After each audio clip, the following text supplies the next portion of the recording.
The Square Ball Podcast. Propaganda is brought to you by Levi Solicitors. There's a 10% discount on your legal fees. levisolicitors.co.uk/the square ball. Dan, Michael and Moscow.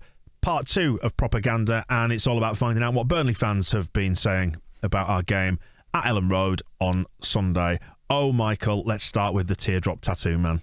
He's not there. The guy from Turfcast. Yeah, he seems to have not been on Turfcast for a while. I was trying to find him. Is he otherwise indisposed?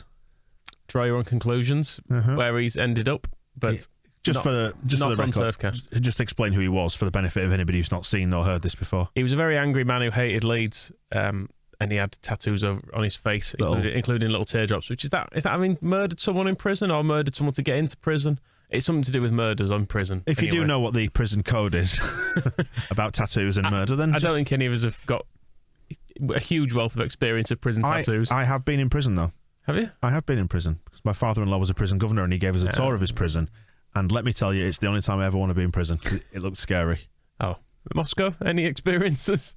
No. Okay, never mind. But yeah, it's quite a normal lad on now, which is a bit of a letdown. But they didn't do a watch along either. But they did do a 60-second review, so here it is. Just have the full thing. Is this the highlights or the full thing? It's only a minute, isn't it? Yep. Just listen to it. Okay, 60-second review. Leeds United 3, Burnley 1. It's another damning defeat in this season that's been nothing but misery so far. One win all season. I think it's one win in 20. It's just not good enough, and today it was another performance that wasn't good enough. There was, 15-20 minutes at the start of the second half when we played some really good stuff, and that's obviously when we got the equaliser. And there was a little period at the start of the first half as well, 5, maybe 10 minutes at a push, where we were probably the better side, but I think that was just because Leeds hadn't got into their stride. Once they got into their stride, they were the much better side throughout the majority of the game, apart from the periods I've just mentioned. And let's remember, Calvin Phillips wasn't playing, and neither was Patrick Bamford. Could you imagine if Calvin Phillips was in the middle of that park and the joy that he'd be having? We just got beat against a Leeds side that their two main players were missing, and they're meant to be down there with us. Absolute joke of a performance that, apart from the times that I've mentioned. Tarky not good enough, Dwight disinterested, JBG on the coach, didn't even get off it. The only players that can have their head held high for me are Maxwell Cornet and Charlie Taylor. And he was 6. I was trying to dig out the countdown theme song. I've got it somewhere on my laptop from the old from the DJ days, but I couldn't find it in time, which is ironic, I think. I was distracted as well, if anybody spotted on the video. We just put John Lukic's calendar up in the studio. Well, not John Luke. We haven't made a John Lukic calendar. We should. With the 1991-92 themed calendar that Michael had just put on the wall and then shoved a plant in front of John Lukic's face, and it was distracting me out the corner of my eye. So instead of listening to that Burnley person, I decided to sort that out so anybody watching on YouTube can now see John Lukic's beautiful face. I do know who is JBG. Johnny B. Jones. John Bon Jovi? John Bon Jovi. Noted Burnley resident. Johan Berg Gudmundsson. That's who was left on the coach. Right. Yeah. I was curious to know who he was talking about. Yeah, McNeil and Tarky, they're kind of they're beautiful homegrown lads, aren't they, those two? Tarky's an otter. Yes. I was just going to say, for anybody who picks us up about John Bon Jovi not being JBG, he actually is. His real name is Bon Jovi with a G, so up yours, we're right. Turfcast, they were doing a poll on their Twitter account, which I think is quite interesting, asking, do you think we will go down? I've got the final results actually. Oh, okay. It was still live, was that poll when I put it on the prep sheet. 83.1% of them think they will go down. How many votes were cast during that? A pathetic 409. That's most of the residents of Burnley, isn't it? Etc. etc. But yeah, and then also Deitch in or Deitch out, and 82.9 still want Deitch in. So basically, they know they're going down. They're sticking with Deitch. Well, that's the thing.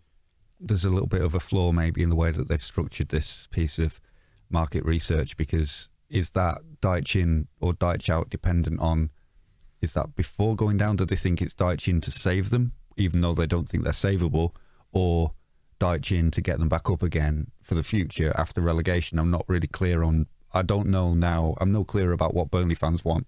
I think they just... So Turfcast need to sort out how they're assembling their market research questionnaires, because this just isn't good enough. They want to have their cake and eat it, don't they? I think they're just happy to go down with Deitch in charge and keep him there, I think, is the gist of it. They don't like change in Burnley, Burnley, was that not one of the accusations? Changing divisions will be enough. One of the accusations that was levelled at Leeds United was, you'll stick with Bielsa and you'll go down, and I think many of us probably would have happily gone down with Bielsa, but we're not, are we? I suppose to Dyche's credit, it is an indication of a good job that he's done at Burnley, that Burnley fans like him enough that think, oh, even if this season doesn't work out, longer term, he's the right man. And I don't know if it's maybe... How do you think he feels about that? It might also be driven by fear of what their new owners might do to them with the opportunity of putting somebody else in the job as well. So that would be all good words. Again, all good words, Moscow. But Turfcast haven't asked any of these questions, so I don't know the answers. Right? How do you think he feels about what? About being liked by about the results of this poll, Sean? Burnley fans think the team is inevitably going to be relegated, but they are still backing you to the hilt. Dyche in, not Dyche out. What do you think? It's immensely heartening. That so much to the people of Burnley, who I've given so much to. You want them to go down, don't you? So you don't have to do the silly The voice. Dyche thing has been around. I'm sure it was like the first year we did the podcast, more or less. Dyche turned up. But it was has he been at Burnley that long? He's been around at Watford for a bit. He's been around on the podcast for a very, very long time. I think I was ahead of a mere slip of a lad when I was ahead of everyone on noticing Dyche's voice. I know it's been picked up widely now, but I was a fan of his right from the off. Before he became cool, before he went commercial. Yeah, before he was Premier League, certainly. Yeah. On to the next lot of clips then. These are from Talk Burnley FC. What do you have for us, Michael? There's not a huge amount of Burnley stuff online, it must be said. It's well, we said before, not going to have internet, are they, up there? Exactly. I mean, this lad, he's in Bath, actually, which is a the Bath or a Bath? That would have been Tin Bath. Worse, but which is a very far cry from Burnley, isn't it? Tin Bath by his mother's washboard. He's at Bath University. Right. He's sat in his halls at this. You can see at one point he eats a KFC and goes off and washes his face in the background, which is a bit... I know something a bit grim about watching a man wash like chicken fat off his face. But do you do that often? You've missed out the Curly Whirly as well. Curly Whirly in a KFC. I think he is doing student life pretty well. He orders the KFC live on the stream as well. He goes, I'm just going to have to get some food. I think it's when we've got a goal up, he's like, I'm going to have to get some food. I can't. And then he chomps his way through a Curly Whirly for about... Because I try and skip these through a bit because I'll watch them at like double speed because they're like 2 hours. And a Curly Whirly is quite a task, isn't it? Yeah, as you're skipping across, because YouTube skips 5 seconds at a time and you just get...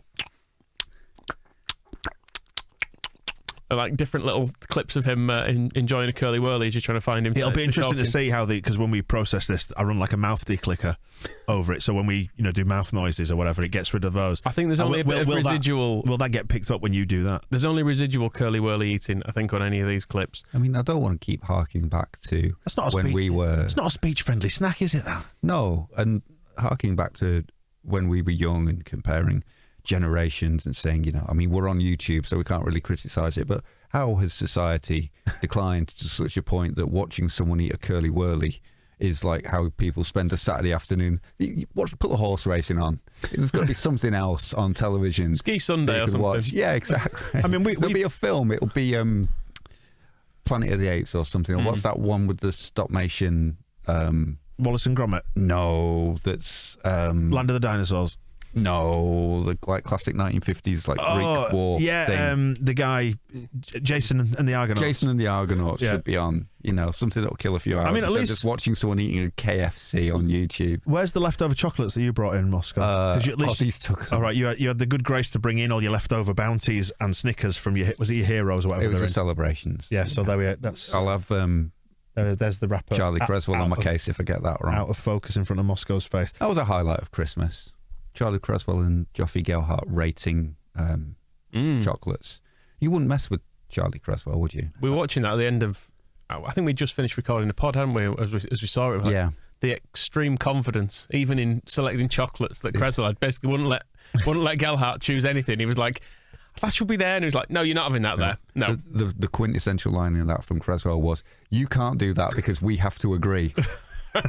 so unless I agree. And in a minute we'll agree that I was right. Yep. Yeah, that kind of thing. I was just going to say, at least we had the good grace to eat those off camera, the bounties and whatever. And then, but the wrappers here, the evidence is here. Yeah, I always feel bad about if I'm having a drink from a can or something while we're doing this, I try to duck out because nobody wants to watch us eat and drink.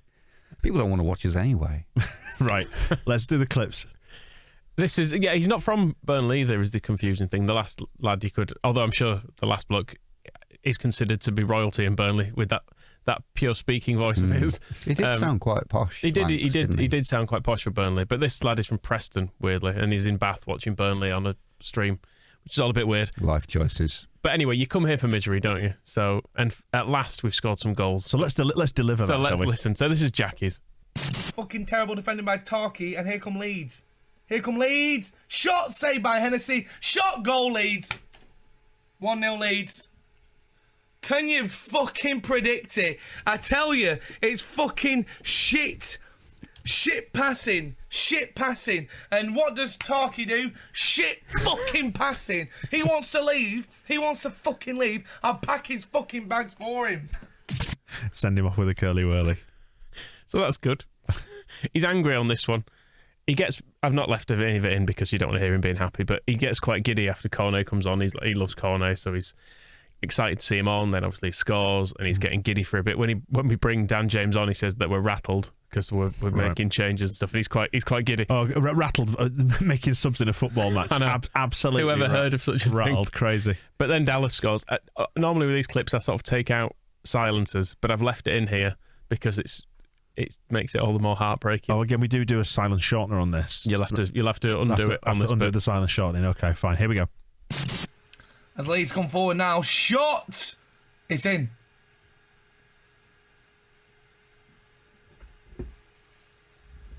Two, 2-1.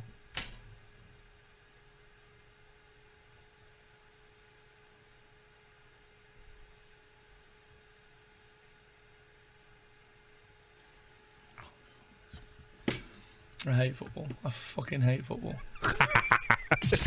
Oh yeah, I appreciate the silences now. It was getting a bit awkward for me there. I was feeling like, please somebody speak. Do you know what, though? You can connect with that as well to a degree, can't you? Where you just watch something and you go, just fuck off.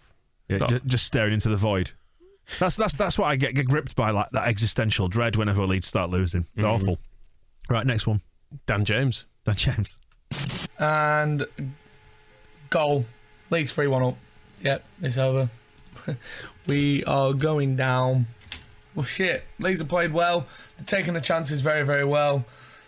And we have done naff all. Naff all, that's an enjoyably retro... I don't know why he's trying not to swear. He swears loads on the stream. I think he's been told he shouldn't swear, but he's completely forgotten in all the fog of doing this. He's drinking some ciders that he doesn't like during this as well. He opens one and he's like, that's not nice either. Painting such a glamorous picture of student life with curly whirlies and KFC and cider you don't like. Ordering KFC and it's fancy. You got Deliveroo to bring it. I've just I've pulled this up on my laptop, and so I'm having a look at him now, and yeah, I'm just watching somebody eat a KFC. It's strange. He won't stop talking as well because he's got a stream to maintain too. Concentrate. Can't do two things at once: KFC and a live stream. Right, yeah, next. I'll just have him here for a while. Next. This is a little clip of him talking about their strikers at the end. Obviously, I've kind of left this in because there's Chris Wood, used to play for us. Vidra very nearly signed. Barnes was the player that GFH wouldn't let us sign because of the football manager stats and whatever. So this is him kind of running through their strikers and demolishing each one of them. Strikers, let me go Cornet, the only fucking good player at our club, really. I fucking love him. I love him to bits. And if we go down, he deserves to leave because I don't want to put him through any more of this shit. Fucking our strikers, every single one of them are shit. Can't score for shit. First off, Chris Wood, fucking hell. Yes, I guess he gets a header on sometimes, but fucking hell. 3 goals this season. You're taking the piss, right? Our leading striker, 3 goals this season. We need a new striker. No sugarcoating it. Vidra, I think he's useless. I think he's a bag of shit. I think when he comes on, he doesn't do a lot. I think a lot of Burnley fans glorify him and say, oh, he hasn't had a lot of game time. I think he's shit. I think he's shit when he does have game time. Jay Rodriguez, I think he was great when he was younger. And maybe we shouldn't have signed him back because he hasn't done a lot since. Ashley Barnes, why is he still at the club? I guess he's injured and that, but yeah, no, he should be gone and all. Not happy, is he? Not a lot to cling to there, is there?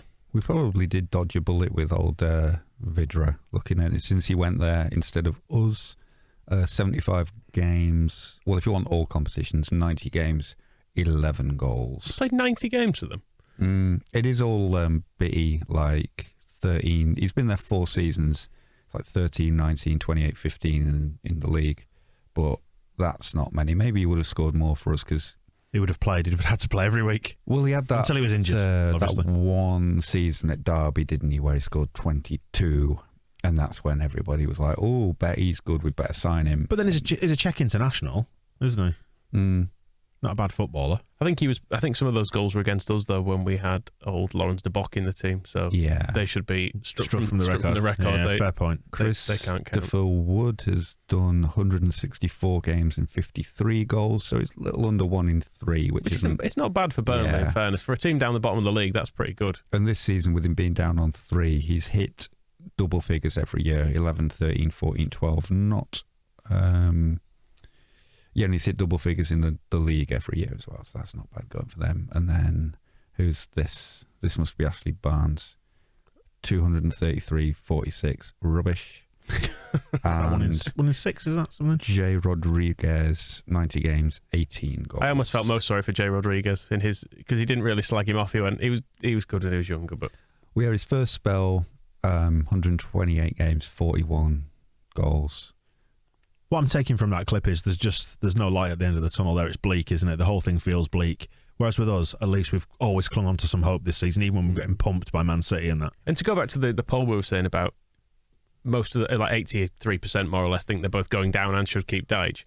I think you'd have had similar 83% think we should keep Bielsa, but then I think most people would have still thought we could stay up. I think it was more other people saying we were going down, like TalkSport type people were kind of going, well, they've lost 7-0, of course they're going down. Whereas we were like, well, but there are factors to consider here, and we've got injuries and the style of play, it doesn't particularly lend itself to these games, but you know, we could have played a different way and probably lost 3-0 there, and it would have been not a problem. So it's like old Terry Flewers the other week was saying he wanted more Burnleys in the league because there's no jeopardy of playing Leeds because we're easy to beat. It's like, but we're not easy to beat because occasionally we got more points than Burnley, so that shows we win more than them, surely. That's the thing we've always had this season, and I know it harks, and you can say, well, it's last season, so it doesn't count, but the same team finished 9th, and I know you can have that big drop-off, but it does mean that that's your potential. If you get back to your potential as a team, that's how good Leeds United should be, whereas Burnley, you don't. And you can add the factors as well that the players that have not been playing. So Bamford's been out, Phillips has been injured. We've had injuries all over that have meant it's not consistent. So that's the reason why we're not as good. Whereas Burnley, it seems like the reason they're not as good as they have been is because Sean Dyche has tried to make them pass, and it's just completely like. You mentioned, didn't he? Like, changed the style a little bit. Yeah, and you can see it with you saw it with Jackie's goal that he's talking about. That he's asking Czarkowski instead of just lumping it, he's trying to play a ball down the side of the fullback. So the fullback can lump it. And how many times we won the ball? Well, yeah, that's it. It's like the golden age of Neil Warnock when he had Tom Lees and Jason Pearce would be passing the ball to each other, just looking for when was the right time to bang it forward. And that would be his justification for saying, well, people say I'm a long ball team, but look how many passes the defenders do. And there's a bit of that of playing it wide and then banging it forward. But how many times we took the ball off them because as they were trying to play out of their own half, they weren't. If they'd just have gone, well, Chris Wood's up there, let's just give him the ball, then they probably would have done better. So yeah, identity crisis, Moscow. Well, yeah, and I don't know if Sean Dyche's just getting ideas above his station. Like maybe he thought, I don't know what he said to Czarkowski in pre-season, showed him some videos of prime Baresi. Perhaps we could. Tom Lees, maybe. What would the conversation have been? With do we have to do this? Yeah. That's what people watch and tune in for. So it's Sean Dyche talking to how would he advise Czarkowski, the Otter, about playing out from the back with his feet like Socrates. What would he? I don't know what he would have said. There's too much pressure on me here. I've dug out these clips of AC Milan on VHS. Look how this lad plays here. He just fucking runs with it, Taki. Just get it, pick it up, set off, and if you look long, just fucking stop and pass it to Paolo Maldini. or something like that. Or Charlie Taylor. Costa Curta or Ben Mee or whoever's fucking there. I'm not sure. Marcel Desailly will help it. Well done. Thank you. Oh, You got there in the end. And can I ask you a question? What's your favourite mega mix? Is it Dirty Dancing or Five or Grease? Which one? Grease. Why? I don't know. It's just got all the hits on it. Yeah, it's got the hits, yeah. Right, you, Moscow? 5. 5, yeah. 5 bad boys with the powder rock. Yeah, You've got in yeah. your mind because you've got to get into 5. What do you win? Should we hear a frustration mega mix now then that you've put together, Michael? Yeah, this is in chronological order, so you can kind of hear the descent into despair as the game goes on. Although he actually starts with chicken. He kind of he does start fairly down as well, in truth, but yeah, it's not a hugely positive mixture of comments. He's troughing KFC, and this is food for our soul, isn't it? Oh, what the fuck is that? What are you playing? Oh, it's pointless. It's pointless. It's pointless. Can we win a second ball? Shoot! Shoot! Shoot, you bastards! You fucking wankers! Someone have a shot, you pricks! Aaron Lennon, fucking do something. Oh, shit, Leeds come away with the ball. Wood knocks it down. Who the fuck is making... Do something, you Both defenders have been piss poor. The only good player on our team right now is Hennessy, keeping us fucking in this. The whole team is shit. What do we do? What do we do? What are our players? We have no football players. How many fucking times? How many fucking times? Okay, we're going to chip it in. And that was fucking dreadful. Whatever that was. What did we do there? Don't know, but it was shit. And we're giving away a free kick. What was the fucking point? Vidra coming on with Chris Wood. Well done, Chris. Did really well. He didn't. There was a joke, obviously. We're wank. We're really shit. We're shit. We have one good player. Holy fucking shit. We are dog wank. We have just given the fuck up. We've just given up. We've given up. We have completely given up on this game, on this season. We're going down. We are going down. Nice use of dog wank. I felt they varied it up a little bit. So the act wasn't getting stale. We didn't used to do this when we played Huddersfield, did we? But there it is. But yeah, not a lot to cling to there. No. I don't think. Play that to the lads in the dressing room, really get them going. You dog wank and you're going down. There seem to be 160 societies at Bath University that he could join and do something else on a Sunday afternoon. Any dog wanking ones? Because, you know... Huddersfield College do that, etc. I feel sad for him sitting in halls eating Deliveroo chicken on a Sunday afternoon. Yeah, I don't feel sorry for him. It sounds like it does sound all right. You don't have kids, Moscow, so to me and Dan we're like, that'd be all right, wouldn't it? Just watch football in peace. Curly whirly and some chicken. Go on. Watching Burnley lose and getting really frustrated about it. There's got to be like some activities you could do instead. Let's leave him to his despair because we've got a lot to get through now then, and we'll do this clip that Holly sent to us. Holly Ann, thank you. Loads of people will have seen this on Twitter across the weekend, but it bears repeating, does this one, doesn't it? You'll recognise it.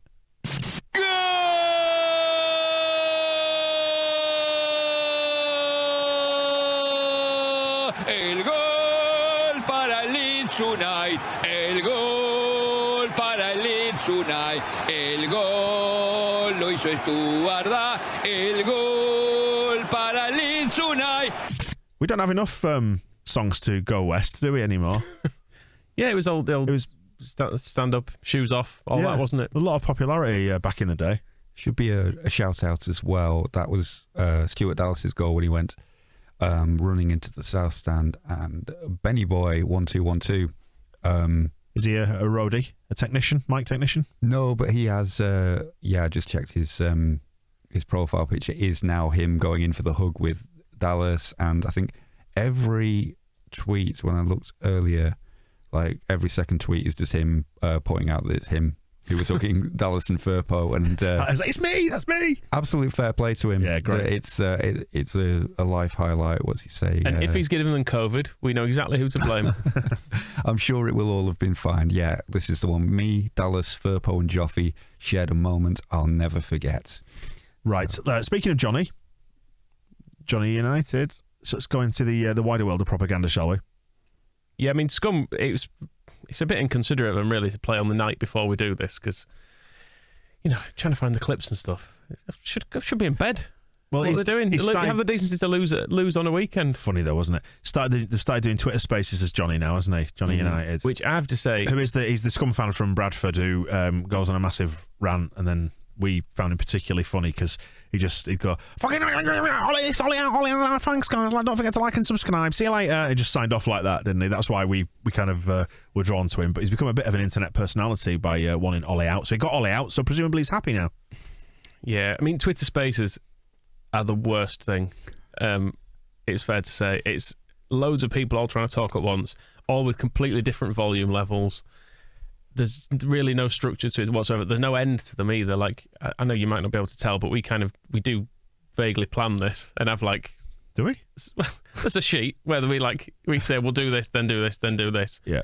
And we'll kind of put a time limit on it. I think this just went on forever. I think I joined it. All the calm, rational discussion that you've come to associate with Twitter.com now in audio form. Yeah, and I don't even know when this ended because it was the endless party. I joined it an hour in, I think. It's 5 a.m. Everyone's shit-faced. The house is a mess. Just go home, everybody. Johnny was actually one of the saner people on this, to be perfectly honest, because they just invite anyone to speak.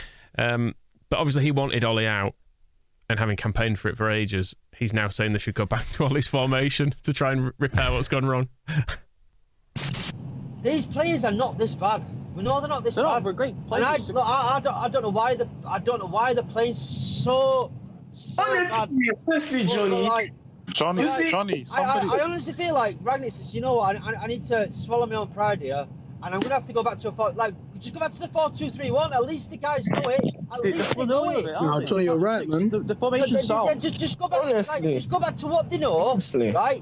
Put the players in the correct position, and we'll get top four. We would genuinely. 4-2-3-1. Listen, if he Johnny, it's personnel issues. Right? If he sticks with this formation, we're going to be in Europa League. I'm telling you, and that's a push. Yeah, lucky.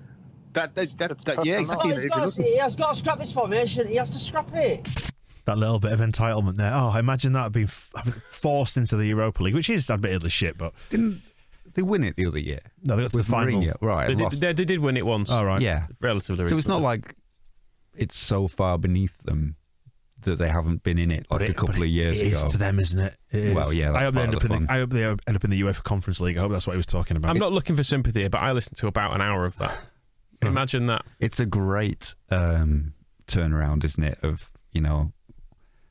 if Ollie's formation was right and the players are fine, what was it about Ollie Solskjaer that wasn't actually working? What changes if Ralph Rangnick is playing Ollie's Did they not finish formation? second with Solskjaer last season? Yeah. Interesting. Who's next? Webby and O'Neill, great.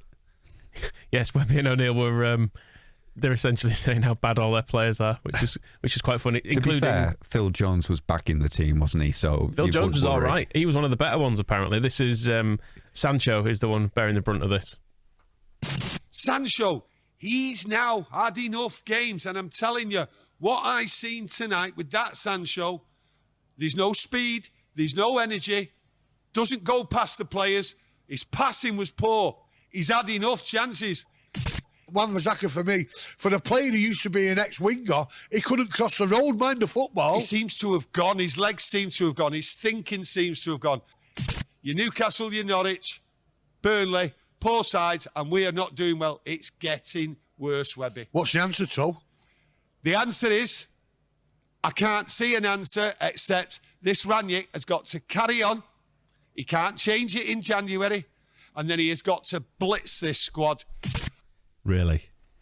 How much more money did they need to throw at it? Yeah, how much was Sancho? 80-odd million, and they tried to sign him for like 2 years, basically. He was the answer, wasn't he? He was the answer, and they needed a centre-back. They got Varane. He was going to sort it out. They want Dan James, don't they? They need Dan James back. They needed someone to change the culture of the club, didn't they, to make it a winning mentality, and Solskjaer was on about fucking custard or sauces or whatever it was when Ronaldo signed. No one was having puddings when Ronaldo was in the building. It's like, well, all for fucking nothing, because you need to tear it all up again and start again. Sancho has started 10 games. Wow. And it's maybe, I know there was a lot of pressure on Firpo, didn't exactly get a honeymoon period, and Dan James is still under pressure to prove himself, but neither of them cost 85 million quid, and we're not just writing them off. You're saying, Firpo's got to start doing better. And also Firpo came from Barcelona's reserves, essentially, didn't he? He'd not been a regular starter. We were kind of buying him on the basis of form from a while ago. Sancho came from being one of the best wingers in the world, and then 10 games in, they're like, no, shit. He's 21 as well. Like, I think there's probably... He's had enough chances. He's had enough chances. Get him sold. And also, Wan-Bissaka was... Not his leg. Normally, you say his legs have gone or he's out of form. His legs are gone, and his thinking's gone. He's basically his head's gone. He's got a functioning torso, and the rest of him gone. Scrap heap for all of it. Empty head. So that's good, isn't it? It's great. Yeah, their demise, because it was very awkward when they played Burnley, and you were tweeting, weren't you, about it? Feeling dirty watching that, and especially when they just won. It was shit in that game. I wasn't celebrating Man United winning. I was celebrating Burnley losing. Yeah, it definitely helped, but there was no joy to be taken from that game whatsoever after a while, especially watching everybody filming the pest when he's celebrating his goals. Whereas this is more like it. Yeah, I've got no particular fondness for Wolverhampton Wanderers, but get in the Wolves. It is funny though, like when Ronaldo stat padding against Burnley or whatever, because it just perpetuates the bullshit and the myth and the cult of personality. It keeps it all going that little bit longer, and I'm all for that because he's costing them a load of money. I mean, they paid about 15 million for him, but he wasn't a huge transfer fee, was he? But the amount they actually pay him week in, week out to have seemingly made their team worse, and he clearly hates it. Just beautiful. He hates it, doesn't he? He will hate it because he's not getting any glory for it. Yeah, you can't have much glory in a team that's struggling to get in the Europa League. He's come back because everybody was tearfully telling him one last Premier League with the Reds. Right, Reds, AFTV, Arsenal. The live watch along was a bit disappointing. I don't know if they've got rid of some of the worst offenders from the live watch alongs because they realise that it just makes them look daft. Troops TV I went to, he's the guy who did a spin-off from Arsenal Fan TV, and he's just the worst. Is this a bit like when Robbie left? Take that. He's less listenable than a Twitter space with Johnny in. It's just awful to hear his live streams. Who was it? One of them was being interviewed over the weekend and was saying that he helped make Arsenal relevant. To be fair to him, the question was put to him, like whoever was talking to him was like, "You made Arsenal relevant." But he didn't say, "Well, obviously."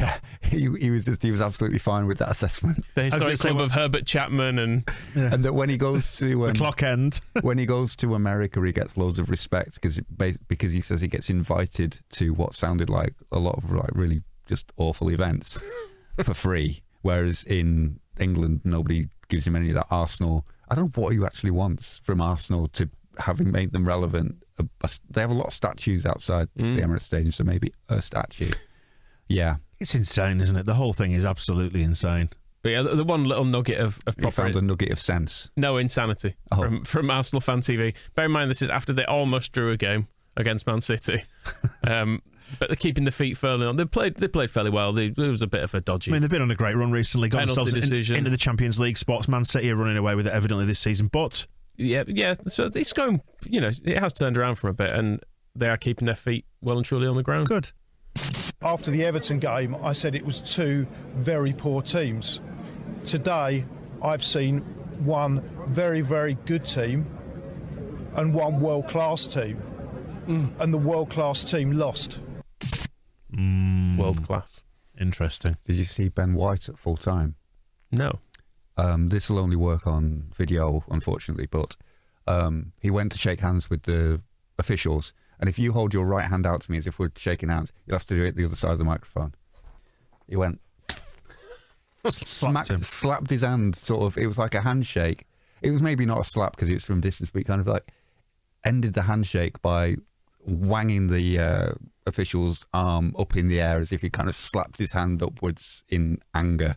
I'm like, you can't be doing that to a referee, we'd have ended up Benjamin. I don't know, we always get swivel-eyed lunacy involved when we talk about stuff like this, but you get the sense that if one of our players had done that and it had been caught on camera, we'd probably end up on an FA charge. Or even if it hadn't been caught on camera, if the referee had said, he slapped me. It's still stinging. Yeah. I mean, it's maybe, I was expecting you to say that he pulled his hand away, like when you tend to shake hands with the kids and then like do that, yeah. With it was maybe, it's not the worst thing in the world, and I think probably credit to whoever the official was that just went like, All right, Mardy. I think he's trying to be a hard man, is Ben White at the moment. I don't know if someone's told him to toughen up because he's been doing a bit of this recently, trying to look. He did it with Rafinha, didn't he? And then he's showing it. He keeps posting it on like Instagram, doesn't he? Like showing photos of him staring at people, which just looks strange. It was the Aaron Ramsdale thing as well, where he was boasting about having picked up 17 quid from all the coins being thrown at him at Elland Road on the Fozzie podcast. It's also a bit too chummy, isn't it? And I can't take Ramsdale seriously anymore. I know I was nice about him when he was going crazy at Leicester, but now I've realised that that's just his act. I don't mind him. He seems all right to me. I know you threw several pounds at him, so from the Upper West stand. Yeah, I mean, I'm wondering where the rest of it... You make paper planes out of your 50s, don't you? If you only picked up 17 quid, I'm wondering where the rest of it went. But. Yorkshire, innit? Right, on to Everton. Rafa, they're struggling. They're in a relegation battle. What are they going to do about it? Should we find out? And then what we have to do is to be sure that the players here, they work as hard as they used to work, but we have to be better on the ball and we have to be better without the ball. Hecky. Whip ball, out ball. There's elite level whip ball by out ball this week because Rangnick was at it as well. I couldn't find a clip of it, but he was at it as well. So I think it's just a thing that they talk about on coaching courses now, and so every manager comes with it like balanced in the top of their head. They're like going whip ball by out ball, whip ball by out ball, whip ball by out ball. Whereas Hecky, not saying it at all anymore. I think he's had tip-offs. I bet he'll know Leeds fans. He'll have spies, and they'll be saying don't do it anymore. They're laughing at you. Hecky's on 4 wins in a row. It's mad, isn't it? Should we get him back? He's having a bit of a Wayne Rooney burst of adequacy. It won't last. We can get him back.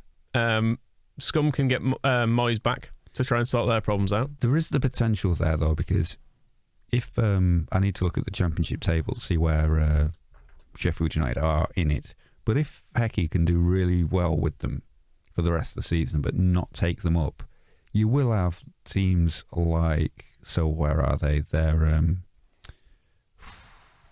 miles off. Where they're are they? 13th. Right, thank you. I don't know why this league table was hiding them. So if they still finish mid-table but Hecky does really well, it could just tempt a Burnley, maybe even an Everton in a flap to just go, well, I mean, he started well at Hibs. Benitez didn't work out. That was a high-profile appointment. Ancelotti didn't really work out. We need a coach. Yeah, we need somebody can work with the good young players we've got. Although, if they do win... They've basically got the exact mistake we made when we brought him in. Blackpool are directly above them in the table, but Blackpool have played 26, but Sheffield United have got 4 games in hand on them. They've got games in hand on everybody above them just about, all the way up to like Huddersfield, who are in the bottom playoff spot at the minute. They've played 26 with 40 points. Sheffield United have played 22 with 32 points. So if they win the games in hand, they could put themselves in contention, but still. I will confess, I've not paid a lot of attention to the Championship because we're not in it anymore. But Blackburn up to second. Old Tony Mowbray coming. I'd love him back into the It's all gone all right since young Ian left, hasn't it? Wow, bless him. I enjoyed young Jan to say probably he's back in training. And he is. I'm following his Instagram stories. The one of him sitting on a weights bench at Thorpe Arch that he'd put the Project Adama Traore. To see that. Did you put that? Yeah. Oh, brilliant. I do feel like I've probably watched more minutes of him doing exercise than I have done exercise, because he put loads in over summer as well, didn't he? He was doing loads of clips of him lifting weights. We've got a 92-mile walk, charity walk to train for. That starts now. Yeah. Project Adama Traore. There you go. Come on, get on it. Right. Train along with Pervader. On to niche grievances. Gary McSheffrey, you really liked him, didn't you, Moscow, back in the day? No, I absolutely despised Gary McSheffrey. A future Leeds manager, anyway. Added to Steve Morrison and who else? There's some other... Wayne Rooney, probably. Wayne Rooney. Is Michael Brown in management still? He's not there anymore, is he? He's stinking up TV coverage. But yeah, McSheffrey came on loan in our promotion season. You kind of, when we went through that season bit by bit on the extra ball, and you remembered that we actually brought in, everyone talks about the 100 players that we had on loan after relegation. I think about 40 of them were just in that season with Sanchez Watt was there, wasn't he? And we had Shane Lowry nearly screwed the whole thing up. But Gary McSheffrey also, he was a striker-ish, winger-ish. He liked to think of himself as a hybrid. Ooh, I'm an inside forward. Look at me. Not bad. He scored that one goal for us that was an attempted cross that got deflected and went in. And anyway, after we went up, loan ended, and then he did this interview, and I went back and found the quote. He's relevant again because he's now manager of Doncaster. They had first dabs on me to stay there. Michael Doyle played 55 games for them last year, and I think the first 2 signings they should have made in the summer were me and Doyler. But Simon Grayson and his staff didn't want me. It's as simple as that. I haven't spoken to Grayson since I left, which I find a bit disappointing on a man-to-man basis. You expect better man management, really, a bit more respect. But that's all in the past now, and there are no sour grapes. Of course not, Gary. Although they didn't shake hands at we played Coventry. What kind of man management do you expect from somebody who isn't your manager anymore? The loan ended, you went away, what did you want? And that was basically, I mean, at the time, fascinated to find out what he did actually want. So we had a contact in Coventry who raided some of the bins and found his diary. This will be old news to anybody who read The Square Ball in 2011 when we published some of this, but some of the extracts revealed why he felt so aggrieved that his former manager wasn't getting in touch. It was the Monday morning when he just got off the phone to the council because he wasn't happy. Said hello to a bin man this morning and never got so much as a text message from him to see how I was doing later. Terrible man management on his part. So I went and kicked the neighbours' wheelie bins over. Then the next day, Tuesday, did some community work today. It's always nice to get into the local schools and remember how privileged the local children are to meet me. I made sure their teacher knew what would happen if I didn't get thank you letters from each and every child in the class. Fair's fair, though. It takes Doyler a long time to grade them all. So that was all, definitely Gary McSheffrey's words, definitely from his secret diary. Definitely not made up because I just didn't like him, and I definitely didn't do 2 further episodes of that because the grudge went on for a long time. And still hasn't gone. Well, no, here he is, and he's still, I think that, is maybe a long preamble, but when you listen to these clips of him now having taken over at Doncaster Rovers, they'll maybe give you the insight into his character that you need to prepare yourself for what he has to say. I've told them to embrace the pressure of being a footballer, that's expected to win more games than they are at the minute, and that's really what it is. It's not changing their technical ability because, as I say, a lot of them are technically almost better than me, but it's changing the mindset with it and trying to get them confident again. Pure David Brent, that, innit? Pure Brent. You can hear a little bit of laughter in it. It's not from him. It's from a journalist who kind of goes, "Oh," as in I think looking to see if he's doing a bit of a face, as in like, but because that's a joke. But no, he's like, no, I have trained with him. It was good because you could hear him almost do the mental calculation on the hoof, couldn't you? Going, well, a lot of them are almost better than me. Just could not bring himself to admit it, could he? To go back to his thing about us not signing him as well, like he didn't play, did he? He came off the bench. And he was awful. And he's done in the years since. Here we go. In the years since, he did an interview, like only in the last couple of seasons, about looking back over his career and saying what went wrong at Leeds. He said he should never have gone there. Should have stayed at Coventry. Cov, as he called it. He said one of the reasons why he didn't play well was he was out of the team at Coventry in the Championship, and a move to League One. He wasn't used to playing League One football. He says it was years since I'd been on loan at Wrexham. Wasn't he not technically loads better than everyone though? But that's it. He was too good for the level we were playing at. But then he wasn't even playing in the Championship. So I don't know how his justification was. I was too used to Championship football. This is what I blame. I wasn't playing. My poor performance on this podcast. This is what I blame it on. You've been on proper radio. Exactly. But you're dragging me down, you losers. But you lost your job on proper radio, and then you came to networking, here. not to. So you can't then hang around and say, "Oh, I'm too used to being on proper radio, so I can't get back into the swing." Yeah, but I didn't get fired for someone else. I got fired because everything was getting networked. Is it not true that Ben Fry once got a job over you? I'm not prepared to comment at this time. Okay. I was too good for that job. Okay. That's what it was. And I feel like that's... Shut up. Not happy now. Yeah, go on. Anyway. Yeah, I found another clip from the same press conference. Oh, no, it's a different one, actually. I think this is after his first game as caretaker, because he's now been made proper manager, but he was caretaker. But he's asked... But that was beneath him. Yeah, well, quite. But he was asked about style of play, and he clearly has not thought about this, nor has any ideas, and he's trying his best to answer this. Are we likely to see something radically different from what Richie was doing? Are you keen to put your own stamp on things? Yeah. Not so much personnel, because we've got what we've got in terms of fit players. But I definitely think there's players that can be playing in more effective positions, and so we will make a couple of tweaks. We won't give too much away. So yeah, there'll be some changes in the tactics and shape of the team. The positions of the players, I enjoyed that. And also you can steer in bullshitting, can't you? The way we're gonna do stuff, like the way we're gonna pass it. Yep. Probably look to make some improvements and changes there. Like what are you thinking, Gary? What I'm going to do is give all the tactics away. No, just give us a little insight. The training ground. Just give us an insight into one change you might make. Better passing. Why? So we don't lose the ball as much. Yeah. And when we get nearer the goal, more shooting into it. He's me, actually. I think about it. but he's doing that as an actual job. He's like, and we're just going to, do some different tactics and stuff. There's a great article. I think I may have mentioned it on a previous episode, but I've been sent it a few times, and it's I think it might have been in The Guardian, but off the top of my head can't remember. I will try and dig it out, but it's entitled "Everybody's Absolutely Just Winging It," and it's so true. I mean, I don't get the feeling Bielsa is. I don't think Guardiola is. I don't even think compared to like.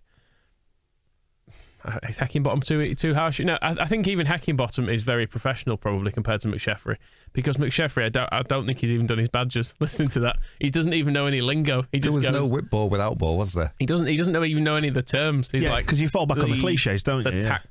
The tactics. Yeah, you could just say, we'll work on shape. Maybe just get a little bit more defensive organisation. Pressing. At least talk about pressing or something. And then when we're out of possession, being a little bit more organised. Because I can do it. This is me doing it. I'm an idiot, and I can do it. And then when we're going forward, look to be a little bit more expansive. Channels. So it's something about channels. Use the space better. Overloads. Yeah, playing more effective areas. In more threatening areas. Look to press at the right moments. And without the ball. He's taken over from another Leeds nemesis, Richie Wellens, after a draw, then 3 defeats for Doncaster, and he's come in and he's lost to Mansfield, lost to Oxford, beaten Shrewsbury 1-0 at home, lost 3-0 to Sunderland, then lost 4-3 to Morecambe. Is the most recent game. So his record at the moment is 1-1, lost 4. It's like a horrible reminder of League One, isn't it? Essentially, Gary McSheffrey managing Doncaster. It's all just too much. Taking over from Richie Wellens as well. It was his volley at Oldham, wasn't it? Was it? I can't even remember. Yeah, I remember playing at Blackpool for a while. He probably played in that game when Robka played. I have no idea. For some reason, I associate him with they are absolutely bang bottom of League One as well by 2 points from Crewe. Just needs like James Coppinger to be announced as his assistant or something, doesn't it? Crewe had that criminologist in charge when they came to play us at the start of the season. I don't know if he's still there, but everyone was like, "Oh, exciting new young coach," and doing terrible. Yeah, job. No, he's still there. Artell, who are Doncaster really that low down? Yep, that pleases me. Don't know why. Well, I know exactly why. It's because of the playoffs. Yeah, that is exactly the reason. That was a bad day out, wasn't it? They did ruin that somewhat. Could have been fun otherwise. We've spoken loads of times about my my dad's proclivity for leaving the game early, and we had an interesting chat about this actually. And he was just saying, a lot of it is, I think, falling out of love with the game, and I get totally where it's coming from in terms of like the disparity between us and the top clubs, but also like the cheating and how annoying VAR is and how bad the refs are, all that sort of stuff. And I think there's just a gradual hating of football. A lot of it will stem from days like when we played Doncaster in the playoff final, which was his birthday. It's one of the few times you get to Wembley in your lifetime, and it's on your birthday and you lose to Doncaster. Well, you get it, don't you? A couple of highlights from Doncaster's squad. In his second season with them, is John Bostock. Now 29 years old. He's played 14 games for them this season, and up front with 6 appearances and no goals is good old Omar Bogle. Good old Bogle. Do you want a little tour of his... Is Graham Kavanagh in midfield? Tour of his career: Hinckley, Solihull Moors, Grimsby, Wigan, Cardiff, Peterborough, Birmingham, Portsmouth, Cardiff, Den Haag, Charlton, Doncaster. That's a career, isn't it? Yeah, when did we nearly sign him? Oh, all the time. Right. Do we miss League One a little bit? No, let's move it on because we've gone really long on this show. So we've got one more clip to play before we wrap it up. And it's Stevie Nicol, favourite of this podcast. And, it was his birthday, wasn't it? 60 years old, Steve. Although he could be 100. Yeah, I think it was, while I was off, there was a tribute paid to old Stevie's birthday. But they've since, I think this is more of a tribute to his professionalism. Or maybe his how robust he actually is. Who would think that a diet of it was crisps and more crisps would give you the constitution that could cope with because that was his pre-match meal was also under discussion. All the dietary aspects of Steve Nicol seem to be fascinating the good producers of ESPN, and so this is another insight into the kind of there's logic though when you hear it. There's logic because what goes really well with crisps is the question I would pose before we play this clip. Steve has got the answer. So I went to my local. Right. This is a public house. Had a few libations. Right. Good decision. Yes. Probably double figures. Okay. Oh, right. great. Yes. Even better decision. Got to the game. Yeah. I'm sat on the bench, and after 20 minutes, it's 3-0. Right. Not to Sheffield Wednesday. To Sheffield Wednesday. Right. And the next minute, Davy Plate goes, Davy, going to warmed up. I was like, oh. You got to be kidding me. Anyway, I went on. Getting at half-time, 5-0. Wow. We actually lost the game 7-2. So we actually drew the second half 2-2. Oh, that's a nice positive spin. And actually, I was all right. I actually did all right in the game as well. Oh, there you go. I couldn't believe it. I was sat in my chair after the game and I'm thinking, how did I do that? Wow. Good old Steve, like a Sunday League player. I'd love to have I mean, he's talking about a Premier League football match. I can't actually. I'm trying to locate which game it was for Sheffield Wednesday in the Premier League that this was. There's a 5-2 defeat to Everton. He might have misremembered. He it as maybe well. misremembered because he was pissed out of his absolute brain. But just to have the confidence of him to have played after double figures of points in the Premier League, lose 7-2 or 5-2 or however many it was, and then sit in his chair at the end of the night, probably banging down more crisps than is humanly possible, than enough crisps to make a seagull blanch, and thinking, I've put in a good day's work today. Good solid performance from me. It was I think it must be this game. They lost 7-2 to Blackburn in 1997. But he was wrong about when the goals were scored because he came on 32 minutes. Right. But it was actually 2-1 at one stage because Benito Carboni scored after 8 minutes. I mean, you talk about the states that football clubs find themselves in. Imagine having to make a change after half an hour because you're losing the game that badly, and the only player you can bring on is Steve Nicol, about 5 years at minimum past his best, who's been in the pub. Well, it makes more sense when you know who he came on for. It was Andy Booth, who was never a Premier League footballer, was he? He obviously just went, Jesus Christ, what have we got here? Right, well, let's wrap up propaganda there then. It's been a fun one this week because we won. It's always a bit easier, isn't it?